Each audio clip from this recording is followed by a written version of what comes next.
नमस्कार, सत श्री अकाल, आदाब जय और वड़क्कम फ्रेंड्स। स्वागत है मेरे चैनल पे। फिर से आपका स्वागत हमेशा रहेगा। Next 20 years I am going to do this regard a lot of this talk. बहुत सारे तो अभी मैंने ये सिनेमा हिस्ट्री ऑफ सिनेमा पे बात कर रहा हूँ। और इस आपको पता होगा कि ट्यूसडे को मैं लेजेंडरी ऑफ सिनेमा मेकर्स के बारे में बोलता हूँ।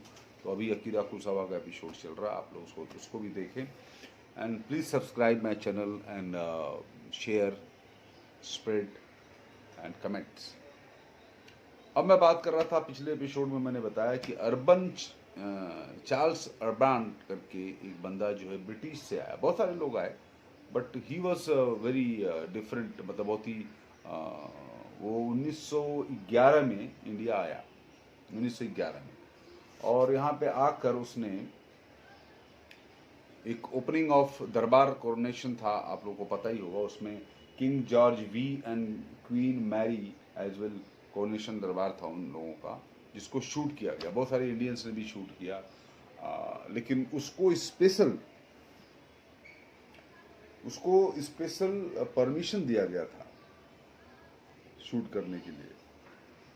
उसको स्पेशली परमिट किया गया था कि आप इसको शूट करिए। और इसका फ़ायदा उसने चार्ल्स अब्रान ने उठाया। वो अमेरिका बेस्ड थे लेकिन लंदन में शिफ्टेड थे, मतलब वहाँ पे उन्होंने अपना एक बेस बना रखा था, लंदन रहते थे वो। एक नए तरीके का सिनेमा उसने प्रेजेंट किया। कोरोनेशन ऑफ दरबार को शूट किया यहीं पे बॉम्बे में। उसने ओपनिंग की यहाँ पे। 15 महीने तक दरबार को उसने दिखाया। 15 महीने में उस आदमी ने 750 $750 $750 उसने कमाए 15 महीने में। ऐसा भारतीयों के साथ नहीं हुआ, मतलब वो उसने तो वहाँ पे आके बहुत कमाया, लेकिन ऐसे भारतीय लोगों के साथ नहीं हुआ। क्योंकि वहाँ पे एक केपी करांधिकार करके प्रोड्यूसर थे, जिन्होंने भी उस शॉट की उसको भी शूट किया था। उन्होंने यहाँ पे वो कोरोनेशन ऑफ दरबार को बहुत तरीके से यहाँ भी लॉन्च किया, बट वो उन्होंने उतनी इनकम नहीं हो पाई उनकी। तो उसने फिर यहाँ से ले आकर प्रेजेंटेशन को लंदन में उसने वहाँ प्रेजेंट किया। एक अलग तरीके का सिनेमा प्रेजेंट किया था, जिसके लिए वो बहुत तारीफ हुई थी उसकी। और ऐसे ऐसी बहुत सारी सिनेमास थे, जैसे उन्होंने मुंबई में और दिल्ली में बहुत सारा अराइवल ऑफ द डिग्निटरीज होते थे, जो पॉलिटिकल और डिप्लोमेट्स होते थे, उनको शूट करते थे। कलरफुल कस्टम्स जो यहाँ के थे, हमारे यहाँ हिंदुस्तान के, उससे बहुत अट्रैक्टेड थे लोग।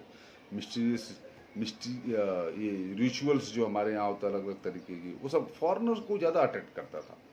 वो लोग शूट करके यहाँ से ले आते थे और वहाँ जाके दिखाते थे, और वहाँ पे बहुत सारी पब्लिक को पसंद आता था। इंडियंस का उतना एक्सपोजर नहीं था, तो बहुत ही